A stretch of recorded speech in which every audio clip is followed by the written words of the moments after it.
The heat rising off the Nevada blacktop shimmered like a mirage. Dust devils, smaller than a man but full of malice, spun across the arid landscape carrying the fine red grit of the Mojave. Elias Vance didn't belong here.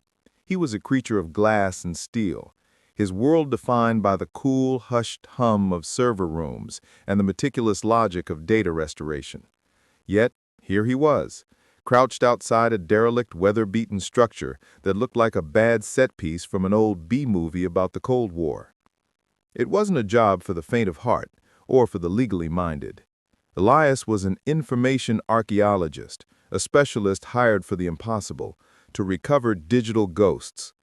His client was an anonymous trust, registered through a chain of shell companies stretching from Delaware to Zurich, all pointing back to a single cryptic instruction: retrieve all non-biological materials from designated site with extreme prejudice for secrecy.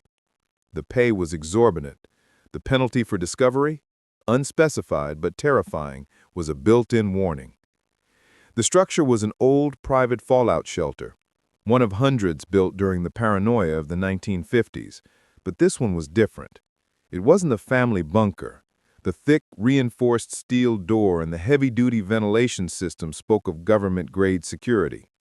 A faded, almost completely oxidized metal plaque beside the entry bore the single chilling designation: Project Oracle, Site 41. Elias ran a scanner over the door. 70 years of corrosion, 5 major seismic events, and a locking mechanism that hasn't seen a drop of oil since Eisenhower was in office, he muttered to himself, his voice muffled by the desert silence. He set down his customized tool case, a sleek, matte black Pelican container that held the 21st century tools of his trade. Forget crowbars and dynamite. Elias used diamond-tipped micro-drills and thermic lances, surgical precision over brute force. 2 hours later, sweat plastering his fine-knit shirt to his back, he was inside. The air that rushed out was stale, dry, and cold, a preserved pocket of the past. The interior was a shock of fluorescent white paint and polished aluminum, miraculously free of the dust and decay that claimed the outside world. It was a time capsule. Shelves lined the walls, stocked with tins of peaches, water purification tablets, and Geiger counters. But Elias wasn't interested in canned goods. He walked past the rudimentary living quarters and the cramped radio room. His target was the sealed inner sanctum. It was a small room, even more heavily reinforced, and in the center sat a single, massive piece of technology, a refrigerator-sized, custom-built computer from the late 1950s, humming faintly. The computer, he knew from his client brief, was an early prototype, a hybrid analog-digital system that was supposed to be a fail-safe repository for critical national security data. It was beautiful. A leviathan of vacuum tubes, spinning magnetic drums, and blinking amber lights. But it was the small, unassuming object sitting on a wooden desk next to the computer that stole his breath. It was a leather-bound journal, its pages brittle with age, secured with a tarnished brass clasp. The cover was blank, save for a hand-inked message in the bottom corner: "For the messenger who remembers." Elias put on a pair of white archival gloves. He was here for the data, the electrons locked in the ancient machine, but the historian in him, the part that loved the tactile truth of the past, compelled him to open the journal first. He carefully undid the clasp. The air, already heavy with the scent of ozone and old paper, seemed to thicken. The first page was a faded but meticulous hand-drawn map of Washington, D.C., with several obscure locations circled in red. The next pages were dense, elegant script, a rambling, increasingly frantic series of journal entries. Entry 1, July 12, 1958.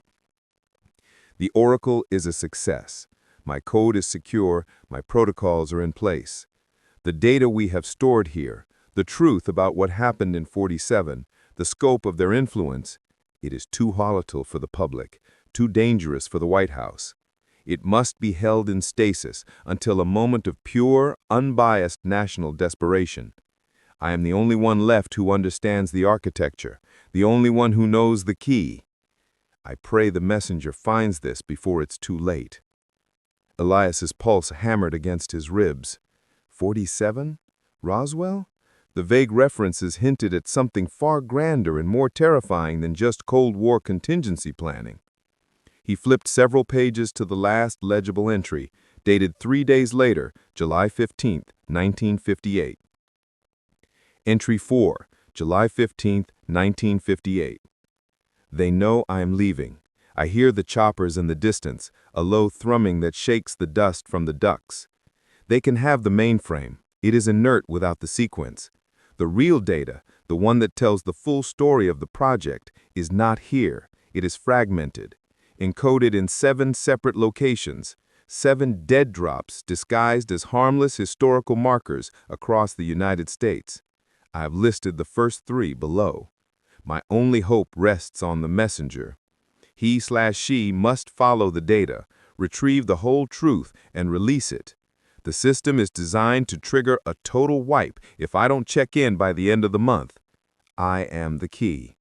I am the last." The writing stopped abruptly, smeared with a dark, reddish-brown stain that Elias recognized with a sickening lurch. Dried blood. Elias wasn't just on a retrieval job anymore. He was holding the opening clue to a decades-old, potentially explosive government secret, a story that crisscrossed the entire American landscape, hidden in plain sight. The anonymous client didn't just want data. They wanted the completion of a mission that began with the forgotten messenger.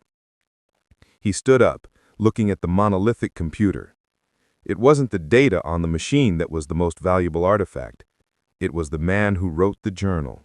And now, Elias, the unassuming information archaeologist, had been drafted into his impossible, half-century-old final message. Elias stared at the screen, a cold dread washing over the relief. This wasn't a simple treasure hunt. It was a complex, cryptic puzzle designed by a paranoid genius in a bunker. He was holding 3 numbers that could refer to anything from the year Napoleon died to the specific gravity of the moon. He packed up his gear, leaving the Oracle mainframe humming faintly again, exactly as he found it. The desert sun was setting, painting the sky in violent shades of orange and purple. Back in his unmarked rental SUV, parked miles away and disguised with a layer of fine dust, Elias opened his satellite data link, a powerful, military-grade connection masked as a rural internet antenna. He needed a place to think, a place where he could cross-reference obscure historical facts against a vast global database. He knew the perfect location, a forgotten, cash-only motel near the former mining town of Tonopah, Nevada, a place where anonymity was a currency. He drove for 3 hours through the empty Nevada night, the air conditioning struggling against the perpetual heat. With the journal on the passenger seat and the coded numbers flashing on his tablet, Elias began his deep dive. The journal's author, whom Elias mentally dubbed the architect, was meticulous. He wouldn't have used arbitrary numbers. Elias needed to find events, places, or dates in American history that precisely matched those numerical values. He ran searches, filtering for historical events tied to the numbers. 1814.15. Too precise for a date. It must be a measurement, or perhaps a currency figure. He tried land area. No. Casualty count. No. He tried distance. 1814.15 miles. Miles from where? He started cross-referencing significant historical landmarks in D.C. with the mileage. Frustration mounted. 1907.36. This felt like a year and a month. 1907, March 6th? Maybe. He searched major events in 1907. Panic of 1907. Opening of Ellis Island's new facilities. Nothing clicked. 1777.90. A definite pre-revolutionary date. 1777. September 1777. The Battle of Saratoga, perhaps? He searched historical markers tied to 1777. Still too broad. Elias leaned back, rubbing his temples. He was approaching the puzzle from a 21st century perspective, trying to force the numbers into a digital template. The architect was a cold warrior, a man who worked with paper, ink, and intuition. He looked at the digital final entry again. Must be aligned with the right historical context to yield the coordinates. He realized his mistake. The context had to be the same for all three numbers. They were part of a single, unified system. What if the numbers weren't quantities, but catalog numbers? Elias began a new set of searches, this time focusing on major, public-facing yet largely unexamined historical archives in the United States: the Library of Congress, the National Archives, the Smithsonian Institution. He started with the Library of Congress, the LOC. The LOC had millions of entries cataloged by precise accession numbers. He keyed in the first number, LOC accession 1814.15. The search results snapped onto the screen, blindingly clear. A 1787 hand-drawn map of the original 13 colonies by cartographer Silas Marsh, detailing the proposed location for the new capital city on the Potomac River. Bingo. Context: early American cartography. He tried the second number, LOC accession 1907.36.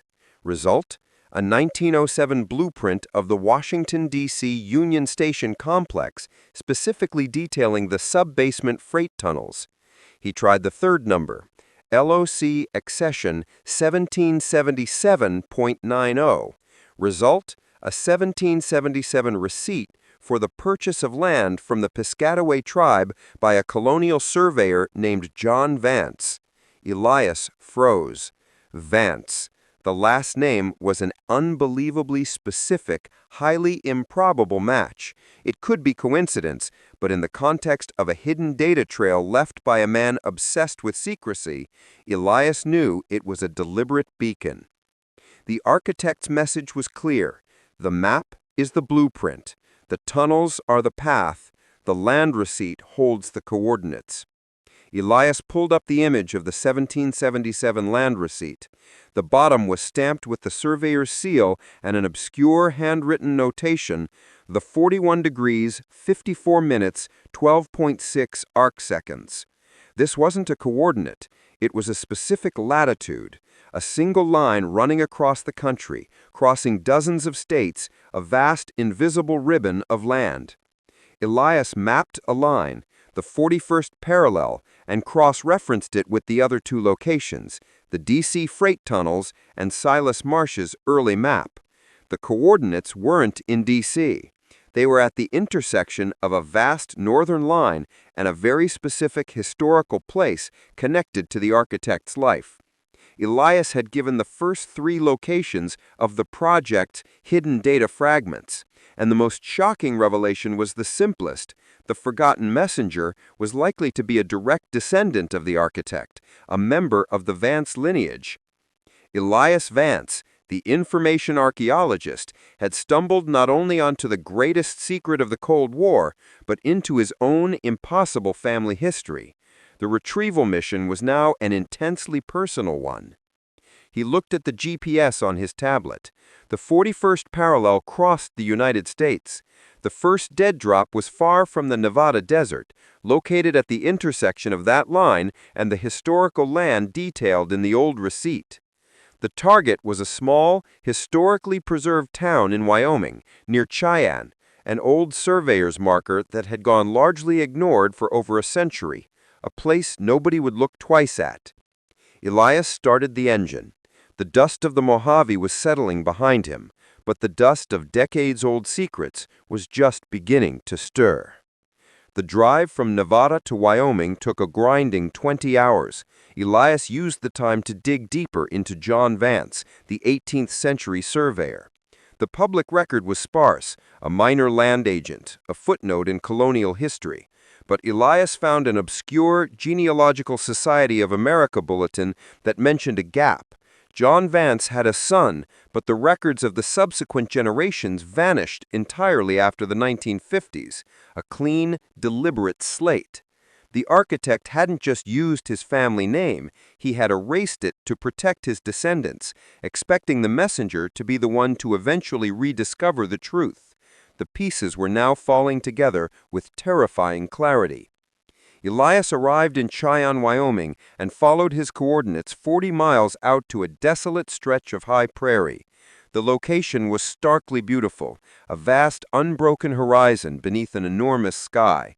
The latitude, 41 degrees, 54 minutes, 12.6 arcseconds, intersected with a small, rusted iron spike, barely a foot high, marked with the faded Roman numeral I, the very first of the 7 markers.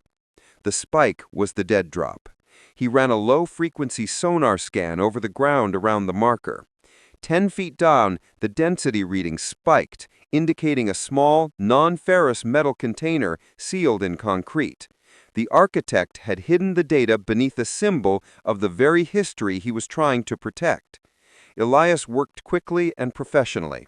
Using a handheld concrete saw and a portable vacuum excavator, tools that looked innocuous but were highly effective, he chipped away the earth and the century-old concrete. After an hour, he reached the container. It was a titanium box, no larger than a brick, secured with a combination lock. The lock wasn't mechanical. It was an early form of cipher wheel lock that required a numerical code. Elias didn't panic. The architect wouldn't have used an arbitrary code. The key had to be related to the access number itself, 1814.15. He tried 181415. Click. Buzz. Wrong. He thought back to the context. The number referred to an old Library of Congress LOC accession number. The LOC had a specific 4-digit cipher for internal file access, a common security protocol in the 1950s that used the year of the document's accession plus the last 2 digits of the previous year's circulation total. Elias did an instantaneous deep search on the LOC's digital archive procedures for the 1950s. The common access cipher was accession year plus first 2 digits of the document's call number. The document's full call number was 1814.15-S87-C1958. The accession year, 1814, the year the document referenced, not the year it was accessioned. The first 2 digits of the call number, 87. He keyed in 181487. Click. The box opened. Inside, nestled on a bed of archival foam, was not a hard drive, but something far more fragile and dangerous. A small, high-density microfilm spool wrapped in a lead casing. The microfilm contained the first fragment of the project. Elias immediately transferred the spool to his portable scanner and ran the digital conversion. The images flickered onto his screen. Highly classified, government-issued documents, redacted and stamped "Majestic Eyes Only." The documents weren't about aliens or the Cold War. They were about weather control. Specifically, they were a detailed history of a 1950s atmospheric manipulation program codenamed Project Malleus, the Hammer. The program was designed not to make rain, but to create targeted, devastating microstorms for geopolitical leverage. It was theoretical, horrifying, and utterly illegal. But the most disturbing document wasn't the project summary. It was a personnel file for the head researcher of Project Malleus, Dr. Jonathan Vance. The architect was not just a Vance. He was Dr. Jonathan Vance, a leading American physicist erased from all records in 1958. The file detailed his growing opposition to the weaponization of his research, his attempts to blow the whistle, and the final chilling sentence.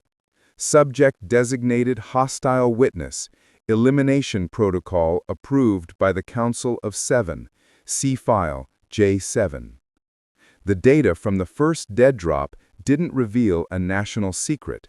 It revealed a shadow government, the Council of Seven, that existed above the presidency and controlled the deadliest secrets of the post-war era. And they had murdered Elias's grandfather. The microfilm also contained the key to the second dead drop, a cryptic message appended to the end of the personnel file. Union Station, D.C. Find the place where the trains weep. The code is the date the tunnels first fell silent.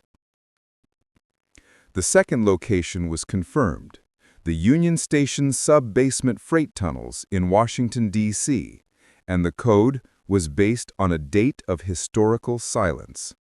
Elias had his next target, Washington, D.C., the heart of the beast that consumed his ancestor. He secured the titanium box, leaving the surveyor's mark intact, and pulled his SUV back onto the highway. The vast, empty landscape of Wyoming was now less a place of natural beauty and more a silent witness to a 70-year-old conspiracy. The pace changed immediately upon entering the eastern United States. The Nevada desert's emptiness had been replaced by the smothering anonymity of the urban sprawl. Elias checked into a discreet extended-stay hotel in Arlington, Virginia, close enough to D.C. for quick access, but across the river and away from the immediate scrutiny of Capitol Hill. His first task was to research the history of the Union Station freight tunnels. The second LOC accession number, 1907.36, referred to their blueprint.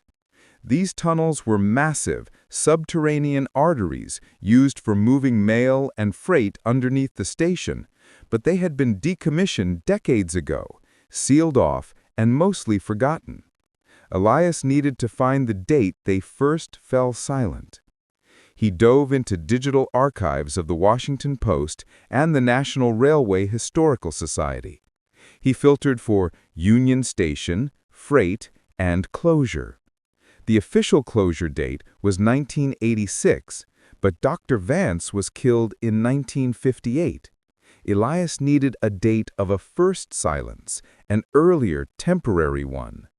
He found it in a digitized microfilm of a small, local railway journal, the Great Mail Hall Halt of 1963. In 1963, a major labor strike by the Brotherhood of Maintenance of Way employees had crippled rail freight for 2 full months. The Union Station freight tunnels, which handled vast volumes of mail, were completely shut down and fell silent on August 15, 1963. The code was 08151963. The challenge was access. The tunnels were sealed by heavy, reinforced doors secured by the D.C. Metropolitan Transit Authority and heavily monitored by internal CCTV. He couldn't just use a saw. He needed a more sophisticated approach. He spent the next 2 days crafting a digital shadow. Elias's expertise in data went beyond retrieval. He was a master of infrastructure cloaking. He used a highly specialized software rig, a ghost key, to create a virtual bypass of the DCMTA's aging security system. He needed to make the CCTV camera covering the maintenance access point blink for 5 minutes and disable the magnetic lock on the service door. On the third night, Elias made his move. Dressed in nondescript black work clothes and carrying a toolkit disguised as a fiber-optic inspection rig, he entered the maintenance sublevel of the station just after 2 a.m. The air in the sublevel was heavy with the smell of diesel, mold, and age. He located the sealed access point, a massive, riveted steel door with a small, circular viewing port. The camera above it was mounted high. He placed his ghost key device, a small, innocuous-looking metal box, against the wall. A silent countdown began on his watch. 00:04 59. The green light on the door's magnetic lock immediately turned red, indicating a system fault. The camera image on Elias's internal monitor went blank, replaced by a 5-minute loop of an empty corridor taken 20 minutes earlier. The door clicked open. He slipped inside. The tunnels were a masterpiece of industrial decay. Water constantly dripped from the ceiling, echoing loudly in the vast, subterranean space, giving the impression that the trains were indeed weeping. The air was cold, damp, and perfectly still. Elias followed the old, rusted tracks deep into the darkness, navigating by the occasional emergency glow strip and his own high-powered tactical flashlight. He was looking for a marker, a symbol, or anything that Dr. Vance would have recognized as his own. After a tense 15 minutes, he found it. Set into the concrete wall of a long, disused maintenance alcove was a small brass plaque. Unlike the official DC plaques, this one was stamped with a single, unique, and deeply personal symbol, the caduceus, the staff of Hermes, crossed with an astronomical compass, the architect's personal sigil. The plaque was a false front. Elias pressed the center of the caduceus. The brass plate slid back, revealing a small recessed safe. It was secured by a cipher lock identical to the one in Wyoming. The code was the date of silence, 0815-1963. He keyed it in, 0815-1963. Click. The safe opened. This time, the container was a tightly rolled magnetic tape reel, a state-of-the-art storage medium for 1958. Elias rushed to his portable reader. The data was a single, immense file, the blueprint and personnel register for the Council of Seven. The document was staggering. It listed the 7 men and 1 woman who comprised the shadow government. 2 senators, the head of a major oil conglomerate, a retired CIA director, a prominent theologian, a Supreme Court justice, and a high-ranking military official.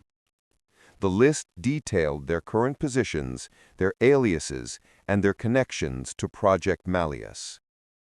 They weren't merely hiding a project. They were using the threat of environmental catastrophe to manipulate global markets and political elections. The architect had managed to identify every single one of them. Elias took a deep, shaky breath.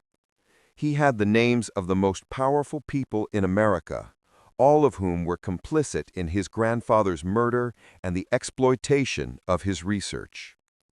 The data reel also contained the key to the 3rd dead drop. It was a single encrypted line of text at the bottom of the register. The 3rd path is to the Father of Liberty. Seek the silent bell in the place where the Union was founded. Code is the exact moment the tide turned. The Father of Liberty pointed to Philadelphia, Pennsylvania, the birthplace of the nation. The silent bell was a clear reference to the Liberty Bell, and the place where the Union was founded was Independence Hall. The 3rd accession number, 1777.90, referred to a land receipt. The context of the 3rd location was becoming clear, a historical marker in Philadelphia tied to the Revolutionary War. Elias secured the tape reel, slid the brass plaque back into place, and sealed the access door. The camera blinked back to life. The magnetic lock snapped shut. The virtual 5-minute loop was erased. He was in and out in less than an hour, the tunnel's weeping echoes fading behind him. He had 2/3 of the conspiracy's core data, and the final puzzle piece of the first sequence was in Philadelphia, waiting at the site of the nation's founding, protected by a code that would recall the turning point of the revolution. Elias landed in Philadelphia and immediately felt the weight of history. The city was a monument to the very ideals his grandfather's murderers were undermining. He headed straight to the Independence Hall area. The 1777.90 LOC accession referred to the land receipt by the surveyor John Vance, a document from the Revolutionary era. The third dead drop had to be related to that period. He focused on the final clue. Code is the exact moment the tide turned. In the context of 1777, the tide-turning moment was the Battle of Saratoga, the decisive American victory that secured French support and ensured the eventual success of the Revolution. The battle ended on October 17, 1777. But the clue said the exact moment. The battle was long. Elias needed a specific time. He delved into military history archives, specifically personal journals and dispatches from the Battle of Saratoga. He found a document, a field journal belonging to General Horatio Gates, where the general had scrawled a note about the official end of the British surrender negotiations. The journal entry read, "Final signing of the Articles of Convention completed this day under the most brilliant sun at 10:45 a.m." The code was 1017-1777-1045, a 12-digit code referencing the full date and time. The location, Seek the Silent Bell. Elias walked the grounds around the Liberty Bell. It was displayed prominently in the pavilion, silent, cracked, and iconic. But the original clue mentioned a silent bell in the place where the Union was founded, the old bell tower of Independence Hall itself. He went to the old courtyard. The tower was locked down, but a small, unassuming Revolutionary War-era cannon sat on display in the garden, a historical marker largely ignored by tourists. He ran his high-frequency scanner over the cannon. The metal was dense, old, and full of historical artifacts. But a reading from the cannon's muzzle showed a small, highly dense metal capsule embedded in the ancient brass. The architect had cleverly hidden the third piece of data inside an artifact of American defense, a silent weapon overlooking the birthplace of liberty. Elias returned late that night, dressed as a maintenance worker for a major utility company. A high-visibility vest and a hard hat were his best cloaks. He used a precise, low-impact sonic chisel to vibrate the capsule loose from the brass of the cannon's muzzle. It took 20 tense minutes, but the capsule, a small, polished brass cylinder, popped out cleanly. The final cipher lock, 1017-1777-1045. The cylinder opened to reveal a small, tightly wound paper scroll. This was the analog data Dr. Vance had mentioned. It was the original final manuscript he wrote before fleeing the Nevada bunker. The manuscript detailed the 7 fragments of the project and their purpose: to create an irrefutable chain of evidence that would lead to the prosecution of the Council of Seven. But the most crucial information was the revelation of the final 4 coordinates. Fragment 4, the power. The code is the year the South went dark. The location is a decommissioned power plant in Tennessee, near the Appalachian Trail. Fragment 5, the creed. The code is the exact word count of the Second Amendment. The location is a Masonic temple in Boston, Massachusetts. Fragment 6, the wealth. The code is the decimal value of the Dow's Great Crash on Black Tuesday. The location is a private vault beneath the Federal Reserve Bank in New York City. Fragment 7, the messenger. The final piece is not data. It is the location of Dr. Vance's final resting place, the only proof of his fate. The location is an unmarked grave in a national cemetery in San Francisco, California. The code is the total number of U.S. presidents who have died in office. The first sequence was complete. Elias had confirmed the conspiracy, identified the council, and now had the blueprint for the remaining 4 pieces of the puzzle. He also found a final, heart-wrenching message scrawled on the paper scroll, distinct from the codes. My son, if you have found this, you are the messenger. You must finish this work. But know this, I didn't just hide evidence. I hid the counter-program within the fragments. The council must be stopped, but my work, Project Malleus, must also be neutralized. The storm is coming, messenger. Find the final piece, or the weapon will fall into the wrong hands forever. Elias Vance, the information archaeologist, now understood his destiny. The quest for truth was not just for the memory of his grandfather, Dr. Jonathan Vance, but for the future of the American climate and political stability. He had the next clue, pointing him to the Appalachian Mountains of Tennessee, and a deep-seated secret tied to the nation's energy infrastructure. The journey was far from over. It was only getting deadlier. Elias Vance drove south, leaving the historical monuments of Philadelphia behind for the rugged isolation of Tennessee's Appalachian foothills. The fourth dead drop was located at a decommissioned power plant tied to the code "Year the South Went Dark."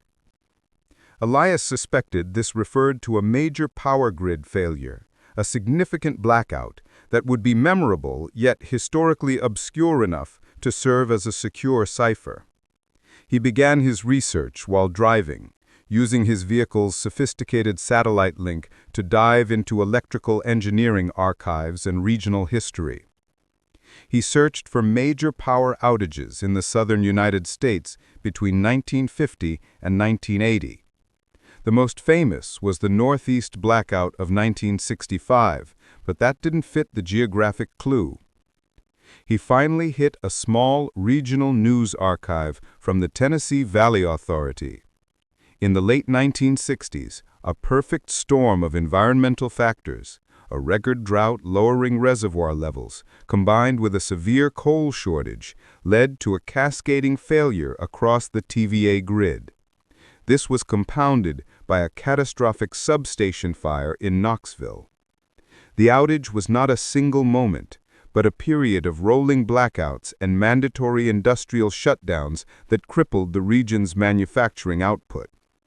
The peak, the moment the financial and industrial South truly went dark, was documented in a confidential TVA report Elias managed to hack: the 1969 winter power crisis. The key date was the day the TVA declared a state of emergency, mandating the most severe power cuts. December 1, 1969. The code was 12011969. The location was a defunct power plant deep in the mountains, precisely at the coordinates supplied by the numerical value 1814.15, the original LOC map number, now confirmed to refer to the 41st parallel's historical context, not the latitude itself. Overlaid with the highest density of the 1969 crisis zone. He found the coordinates: an abandoned hydroelectric dam and coal-fired station on the banks of the Hiwassee River. The power plant was a fortress of rust and overgrown kudzu, a monument to the industrial past. Elias surveyed the site from a small drone, noting the surveillance cameras were non-functional, but the perimeter fence was formidable. He bypassed the fence near the riverbank, using a narrow, dried-up drainage culvert that ran beneath the concrete foundations. Inside, the plant was a labyrinth of echoing turbine halls and darkened control rooms. He located the old main switching station, the massive console where the TVA operator would have enacted the shutdown orders in 1969. Behind the console was a heavy, blast-proof door, with the insignia of the U.S. Army Corps of Engineers stamped on it. This wasn't a normal power plant feature. He ran his scanner. Hidden behind the door was a small, sealed utility room, and inside, the telltale signal of a shielded container. The lock was another cipher panel. He entered the code, 12011969. Click. The door slid open, revealing a tiny, sterile room. Inside, bolted to a steel table, was a sophisticated, hermetically sealed container. The container held the fourth fragment, a collection of classified satellite imagery and meteorological data from 1959 to 1969. The data wasn't just proof of Project Malleus, the weather control program. It was proof of its unintended consequences. Dr. Vance's research, designed to create localized microstorms, had been used recklessly by the Council of Seven, resulting in far-reaching chaotic shifts in the eastern seaboard's climate, including, Elias realized with a jolt of horror, contributing directly to the very drought and power crisis that provided the code. Project Malleus wasn't just about storms, it was about climate destabilization. The ultimate goal of the Council of Seven was to control resources, water, agriculture, and power by introducing controlled chaos. The Council of Seven wasn't just a political cabal, they were environmental terrorists. The satellite images, when processed, showed clear, unnatural patterns in cloud formations over the Gulf of Mexico, deliberately steered by atmospheric ionization efforts. They weren't just creating microstorms, they were redirecting weather systems. The fourth fragment also contained the key to the fifth dead drop, a cryptic couplet in the margin of a meteorological map. Where the first light of freedom shone, find the words count.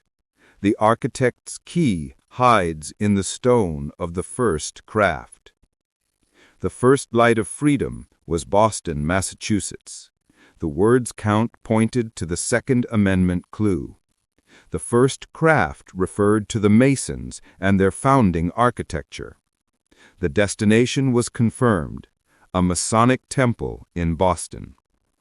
Elias sealed the container, leaving the power plant exactly as he found it. The shadows of the Appalachian Mountains seemed to grow colder as he realized the true scale of the conspiracy. He wasn't just exposing a past crime. He was exposing the ongoing mechanism of climate manipulation that was still shaping the modern world. Elias flew commercially to Boston, shedding his rural demeanor for the crisp anonymity of a finance professional. The fifth target was a Masonic temple, a place rooted in deep secrecy and tradition, a perfect hiding spot for the architect. The code was the exact word count of the Second Amendment to the U.S. Constitution. Elias ran a quick search. The official, ratified text, including the preamble, reads, "A well-regulated militia, being necessary to the security of a free state, the right of the people to keep and bear arms shall not be infringed." The count, 31 words. The code was 0000031. Elias standardized all codes to 10 digits for the lock. The location? The largest and oldest active Masonic temple in Boston, a grand granite structure near the Common. Gaining access to a secure private temple was his most challenging task yet. He couldn't hack his way in. He needed a social path. He spent a day studying the temple's public records, noting the annual Founders' Day Gala, a black-tie event for major contributors and local dignitaries. This was his window. Elias fabricated a persona, Dr. Aaron Caldwell, a wealthy philanthropist and historian from the University of Virginia, claiming a specific, deep interest in the temple's Revolutionary War-era archives, a connection to John Vance's LOC accession document.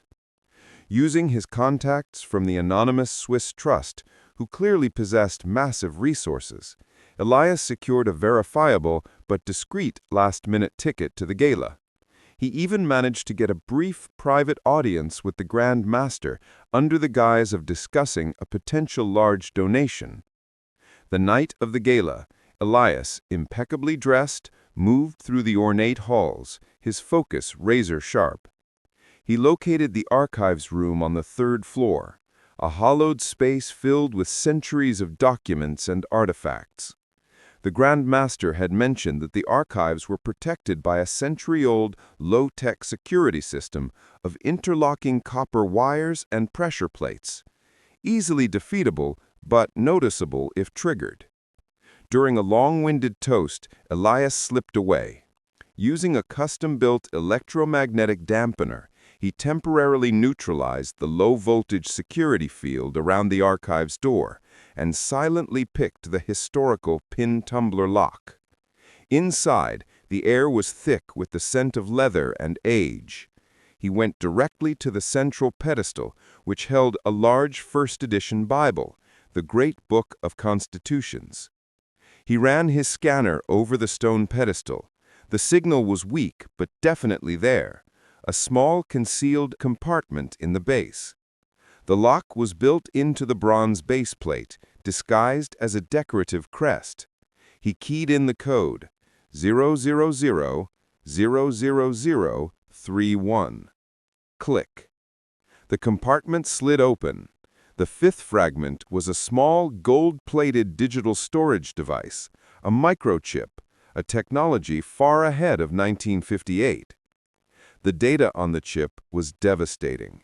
The complete financial ledger of the Council of Seven from 1958 to the present day. This fragment detailed the monetization of Project Malleus, how the Council used insider information on weather patterns to manipulate commodity futures, insurance markets, and political stability, generating a secret multi-trillion-dollar war chest, the wealth of a shadow empire. Elias saw names he recognized from American public life, captains of industry, politicians, media moguls, all tied to the blood money generated by climate chaos. The ledger included a final, chilling appendix, the location and code for the sixth dead drop.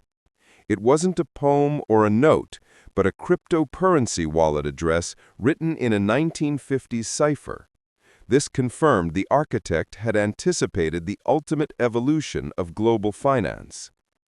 The wallet address translated, using a complex cipher Elias recognized as a version of the Enigma code, to a physical location, a sub-basement vault in the New York Federal Reserve Building. The code was the decimal value of the Dow's Great Crash on Black Tuesday. This pointed to the 1929 stock market crash, the ultimate symbol of financial destruction. Elias quickly transferred the financial ledger, replaced the microchip, resealed the compartment, and reversed his entry. He was back in the ballroom just as the Grand Master was finishing his toast, his presence unnoticed, carrying the wealth and the sins of the American elite on a single laptop.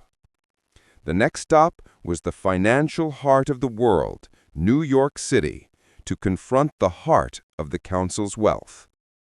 New York City was a jarring shift from the stillness of the Appalachian woods and the hushed tradition of Boston. The sixth location, the Federal Reserve Bank of New York in Lower Manhattan, was the most heavily guarded civilian building in the country. The code was tied to financial ruin, the decimal value of the Dow's Great Crash on Black Tuesday. Elias needed a very specific number.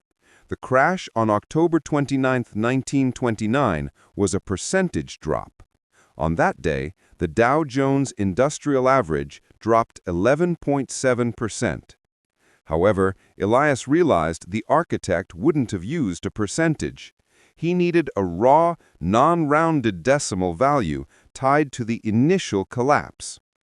He hacked into a digitized 1930 report from the Bank for International Settlements, which had been tracking the raw, minute-by-minute index drop. The report contained the exact fractional decline in points from the start of trading to the final bell on Black Tuesday. The unrounded figure was 38.33 points. The architect's specific figure was the first 5 decimal places of the calculated initial drop rate, a number only visible in these highly specific closed reports. 0.3839.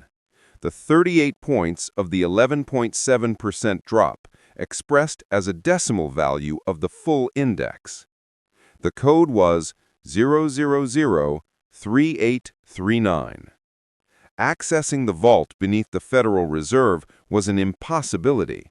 It housed 1/4 of the world's gold and was secured by multiple layers of military-grade security. Elias had to find a secondary forgotten route. The LOC accession number 1907.36 referred to the DC freight tunnels. Elias realized the key was subterranean infrastructure. He researched the NYC subway system and its connections to surrounding city infrastructure. He discovered a largely forgotten network of pneumatic delivery tubes and maintenance tunnels built in the early 20th century, which often crossed beneath the bedrock of key financial buildings. One specific tunnel, used for delivering financial documents via vacuum tubes, ran directly beneath the Fed's sub-basement vault. The tunnel had been sealed in the 1970s and was only listed in the city's historic infrastructure register, the perfect blind spot. Elias accessed the tunnel from a maintenance grate in a neighboring building's boiler room 2 blocks away. The journey through the crumbling, tight, iron-lined tube was agonizing, a 3-hour crawl through dusty, claustrophobic darkness. He finally reached the point directly beneath the Fed vault. The bedrock was several feet thick, but Dr. Vance had created a permanent fixture. Embedded in the cement was a small reinforced inspection port, disguised as a pipe flange.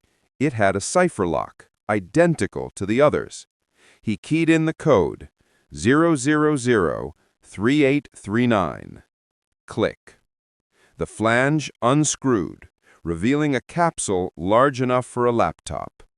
The 6th fragment was not a single object, but a complex multi-component storage array, a 1950s electronic device wrapped around a modern encrypted solid-state drive.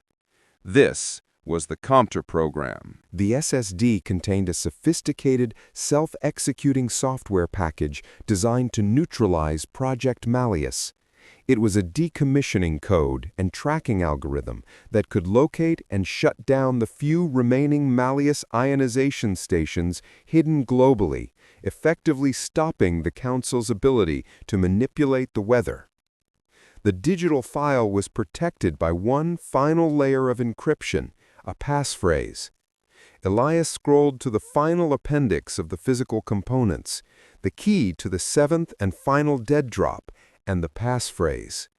The location, the unmarked grave in the National Cemetery in San Francisco, California. The key would be the cryptic identifier on Dr. Vance's military tombstone. The passphrase, the answer to the code for the 7th drop, the total number of U.S. presidents who have died in office. The 7th and final piece was the emotional core of the mission, finding his grandfather and gaining the final passphrase to stop the climate weapon. Elias replaced the flange, sealed the tunnel access behind him, and emerged into the neon-lit chaos of Manhattan. He had the weapon to stop Project Malleus in his hands. Now he needed the final piece of the code to activate it. The journey to the West Coast was his final, most personal move. Elias flew into San Francisco, the final destination on his grandfather's half-century-old map. The target was an unmarked grave in a national cemetery, and the final code was the total number of U.S. presidents who have died in office. Elias performed the simple final count. 4 presidents died of natural causes in office: Harrison, Taylor, Harding, and Roosevelt. And 4 were assassinated: Lincoln, Garfield, McKinley, and Kennedy. Total, 8 presidents. The passphrase and code were 000000008.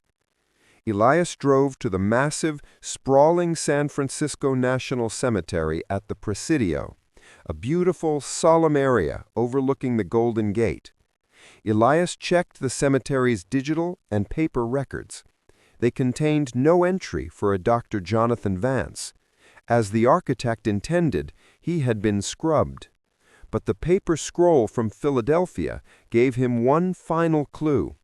Dr. Vance would be buried under the name of his closest friend, an Army colonel named Arthur J. Hayes, who had been declared missing in action during the Korean War, but whose body was never recovered.